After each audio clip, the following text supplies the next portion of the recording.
Of his father, Hamlet said, "He was a good man. Take him for all in all. I shall not look upon his like again." My dad, who died on Sunday, was a good man. That's the phrase that I always land on when I'm talking about him. A good man. When I was a kid, my dad worked 2 jobs to make ends meet. He was a letter carrier for the US Post Office. He worked 2 towns over, and since we only had the 1 car, he would get up before the rest of us, bicycle to work, walk his route, and then when the shift ended at 4, he would bike home to have dinner with his family, then bike back to the same town to work at a package store at night.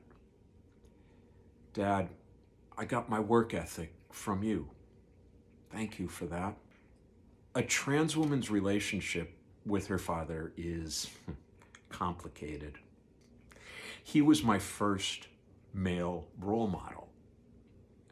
I didn't want to be a boy, and I certainly didn't want to be a man, no matter how good a role model he was. So there was tension. Dad, I tried to imitate you as a husband, as a father, and I failed miserably. I was fighting wars on too many fronts, and I lost them all. And every time I failed, there was a part of me that felt ashamed that I had let you down. When I finally came out, your response was really surprising. You were impressed that I had carried this impossibly heavy weight all by myself for so many decades. I saw it in your eyes. You were impressed. I impressed my father. There's a song in the musical Kinky Boots. It's just devastating. It's called "I'm Not My Father's Son." I was in the Bushnell Theater when I saw it. I was in full femme mode, and this was back before I had come out, so I was overdoing the makeup. And I sobbed, Dad. Poorly applied mascara and eyeliner streaming down my face. I sobbed because I understood that whatever I might want to be, I was not my father's son.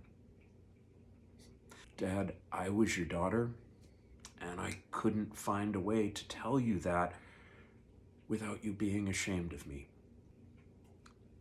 And sometimes I used that fear of humiliating you as an excuse not to find the courage to just suck it up and be myself, because I didn't want to let you down. In the life that I lived before I came out, trying to perform masculinity, I made an utter bollocks of everything I touched, with one exception.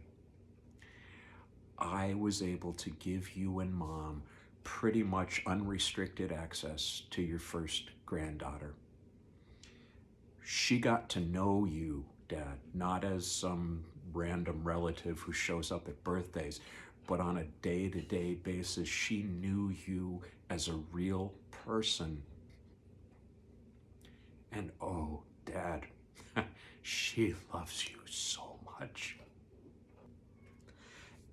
And when I was able to do that, I felt like for the first time in my life, I have something to offer that would actually be of value. Dad, I wasn't strong enough to watch you slipping away. I knew that Mom and my siblings had the day-to-day stuff covered, so I just stopped visiting. It hurt too much to see you confined to a bed and just, I don't believe in an afterlife, but if I'm wrong, I hope there's good biking and clear skies where you are. Thank you for everything.